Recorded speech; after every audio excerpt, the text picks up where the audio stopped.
अभी मैं घोड़े पे बैठ के आया हूं, उसका नाम था विकास। वो ऐसे ऐसे सड़कों से गिरता है जाता है, यहां तक लेके आया।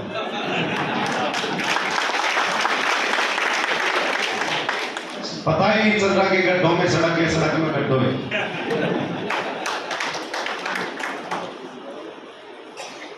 साथियों, मैं 2015-16 में गुजरात में काम करने का मौका मिला था।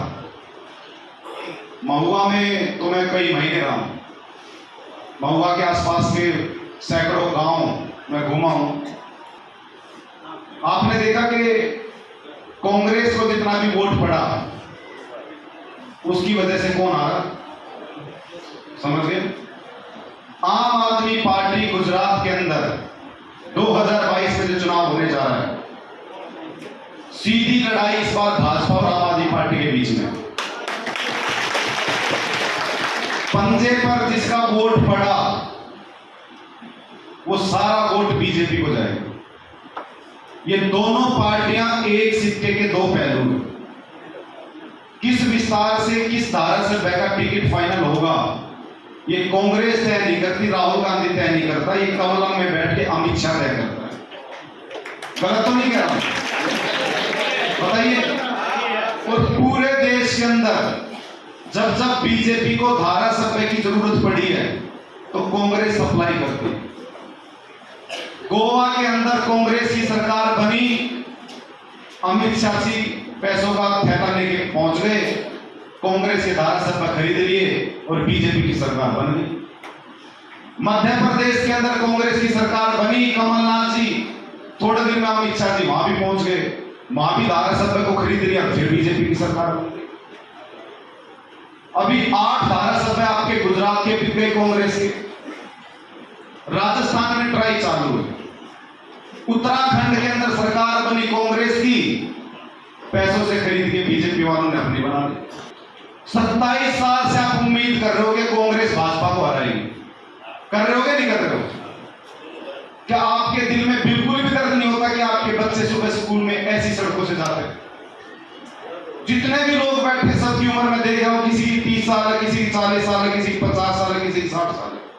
हो सकता है अगले 10, 15, 20 साल आपके दौर निकल जाएं, लेकिन ये छोटी छोटी बच्चियां जो गोद में बैठी है ना, ये पूछेंगे पापा मम्मी आपने किस पार्टी को वोट दिया, सड़कों में इतने भारी गड्ढे, एक अच्छा स्कूल नहीं है पूरे महुआ के अंदर, एक अच्छा अस्पताल नहीं है महुआ के अंदर।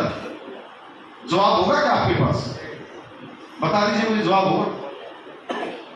आम आदमी पार्टी सिर्फ एक काम के लिए जानी जाती पूरे देश के अंदर, काम की राजनीति। काम के अलावा जात पात धर्म की राजनीति में आम आदमी पार्टी विश्वास नहीं करती। हर बार कैंडिडेट आते हैं, वो ठाकुर, वो फलाना, वो ढिलकाना, वो ये, वो इस जात से, वो इस धर्म से, इसी चक्कर में घुमाया जाता ना आप लोगों को। स्कूल की बात कभी नहीं करेंगे। किसी भी भाजपा वाले से पूछ लो, बोले भैया स्कूल कब बनाओगे, बोले जय श्री राम। अरे भैया अस्पताल बताओ कब बनाओगे, बोले जय श्री राम। सड़क में गड्ढे, सड़क बना दो, धारासभा जी बोले जय श्री राम। भैया जय श्री राम तो हम भी करते हैं, कट्टर हिंदू हैं, सब अपने धर्म के हैं, सब जय श्री राम करते हैं। लेकिन क्या सिर्फ जय श्री भगवान राम के राज्य में तो जनता सुखी होनी चाहिए, होनी चाहिए कि नहीं होनी चाहिए? ये क्या कर रखा है? तो इनका काम है मुंह में राम, बगल में छुरी, और छुरी छोड़े तो छुरा रखने से ही कहते बड़े वाला।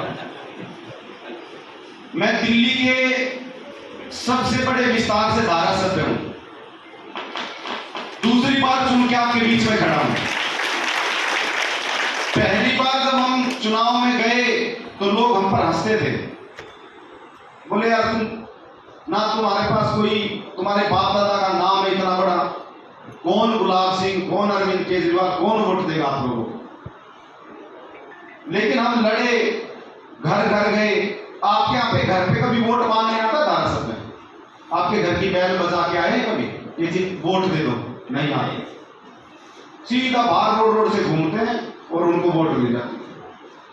दिल्ली के अंदर हमने एक नई राजनीति की शुरुआत की। हम जितने भी धारासभ्य हैं 30 से 40 किलोमीटर रोजाना चलते दिल्ली में। एक एक घर जाते हैं, वोट मांगते हैं।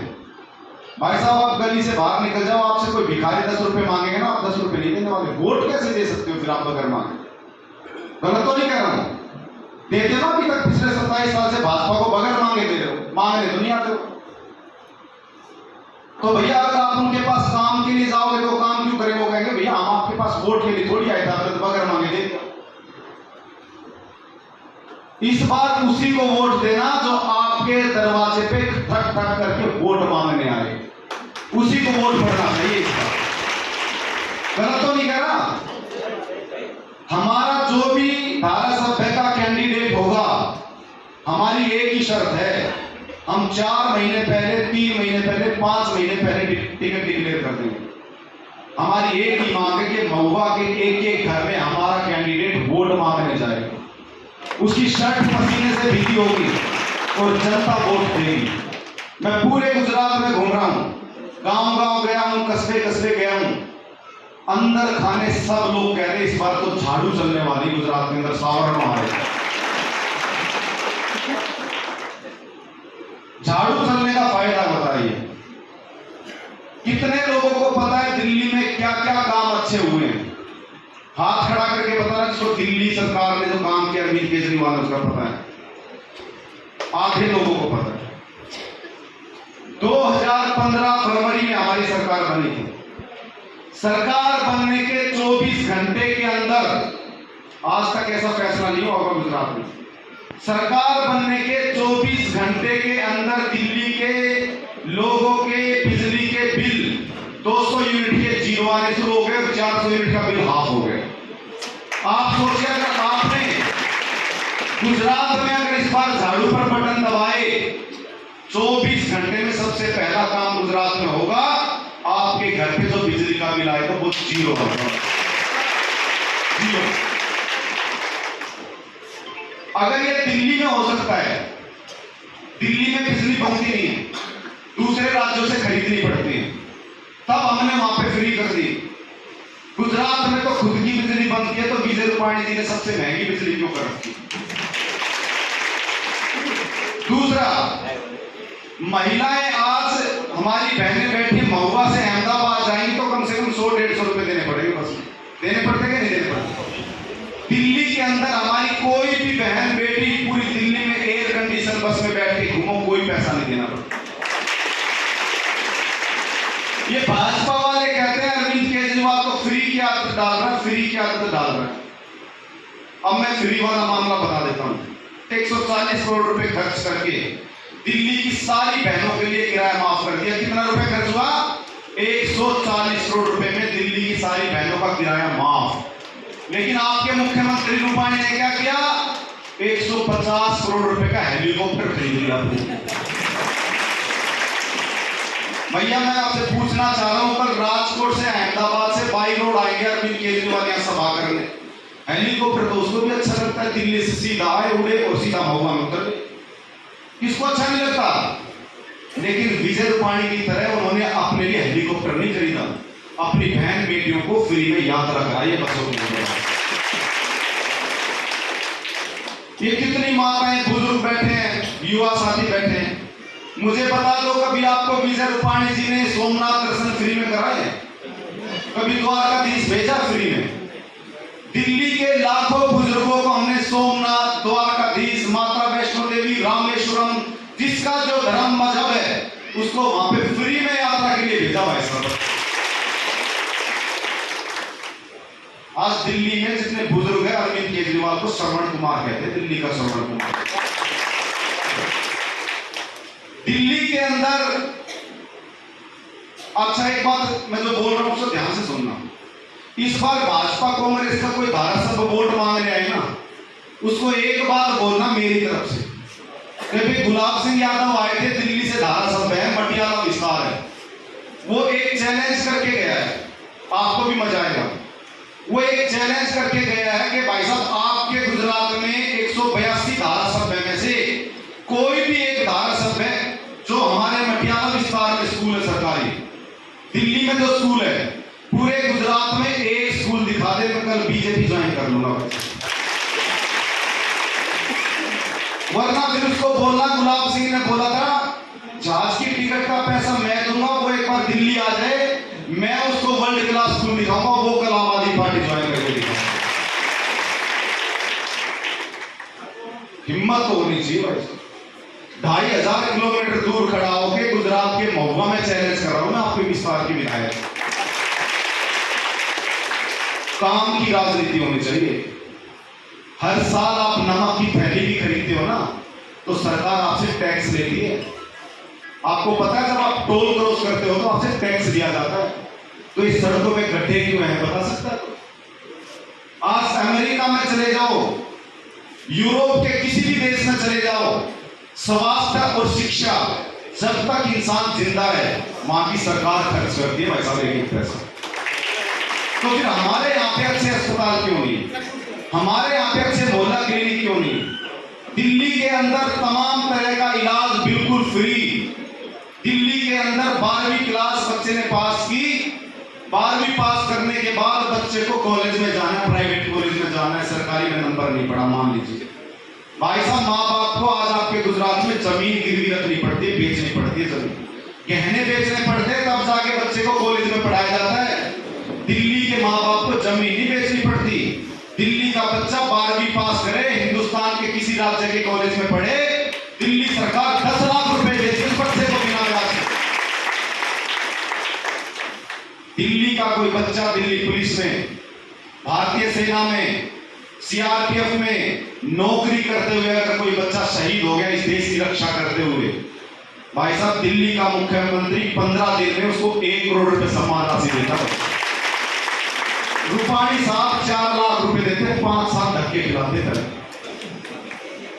दिल्ली के अंदर और देश के अंदर कोरोना में बहुत सारे डॉक्टर ने अपनी जान गंवा दी, बहुत सारी नर्सों ने अपनी जान गंवा दी, सफाई कर्मचारियों ने अपनी जान गंवा दी, कोई पूछने वाला नहीं। दिल्ली के अंदर जिसकी कोरोना में मौत हुई है, डॉक्टर, नर्सिंग स्टाफ, कोई भी सफाई कर्मचारी, 1 करोड़ रुपए की सहायता दी अरविंद केजरीवाल। अब भाई साहब मैं जानना चाह रहा हूं, इतने सारे काम में जो आपको बता रहा हूं वो हमने तब कर दिए जब दिल्ली का बजट 60,000 करोड़ रुपए का है। कितना है? 60,000 करोड़। आपका कितना है? किसी को मतलब ही नहीं है, कोई लेना देना नहीं। हर विस्तार में 10-10, 12-12 नए स्कूल खुल गए हैं, महिलाओं का किराया माफ है, तमाम सारे काम बताए। आपका बजट 2,27,000 करोड़ रुपए का बजट है। कहां जाता है पैसा? जाता है हेलीकॉप्टर खरीदने में, इसमें। वरना बता दो भैया, धारासभा 5 साल पहले तो कहते थे मैं तो नौकरी कर रहा हूं, मैं तो गरीब आदमी, 5 साल बाद इनके बंगले हो जाते, 5 साल बाद बंगले बन जाते हैं। आपके बच्चों को ढंग के स्कूल नहीं, इनके बच्चे ऑक्सफोर्ड यूनिवर्सिटी में पढ़ते भाई साहब, इनके बच्चे भी 2 में पढ़ेंगे। मैं दिल्ली से धारासभ्य हूं, मेरे को भी अच्छा लगता, मेरा बच्चा भी डीपीएस में पढ़ ले, ऑक्सफोर्ड में चला गए, लेकिन मैंने अपने बच्चों को मजदूरों के बच्चों के साथ में सरकारी स्कूल में पढ़ाया। सरकारी स्कूल तब ठीक बनेंगे जब विधायकों के, धारासभ्य के बच्चे स्कूल में पढ़ेंगे, तब वो दर्द पैदा होगा इस दिल के अंदर। आज गुजरात के अंदर जितने भी सरकारी स्कूल हैं मनमानी फीस बढ़ा रहे हैं, बढ़ा रहे कि नहीं बढ़ा रहे? जो मर्जी फीस बढ़ा रहे हैं, हर महीने फीस बढ़ा रहे हैं। अक्टूबर के महीने में ईशुदान गढ़वी भूख हड़ताल में बैठ रहा है, अनशन पे बैठ रहा है, और तब तक बैठेगा कह रहा चाहे मेरी जान क्यों ना चली जाए। गुजरात के अंदर जो लोग प्राइवेट स्कूलों की फीस से परेशान हैं, हम सबसे साइन कराएंगे। भाई फीस से परेशान हो गए नहीं हो? गुजरात के लाखों लोग जब तक साइन करके अपना समर्थन नहीं देते, चाहे 10 दिन भूखा रहना पड़े उनको, 20 दिन भूखा रहना पड़े, वो जिद्दी आदमी कह रहा थी मैं अनशन पे बैठूंगा, इस बार गुजरात के लोगों के स्कूलों की फीस माफ करा के छोड़े। होनी चाहिए नहीं होनी चाहिए? तो मैंने आपको काम बताए, अब आपकी मर्जी भैया, वोट तो आपका अधिकार है, हम तो आपको सिर्फ बात बता सकते हैं कि ये काम हो जाएंगे आपके गुजरात में।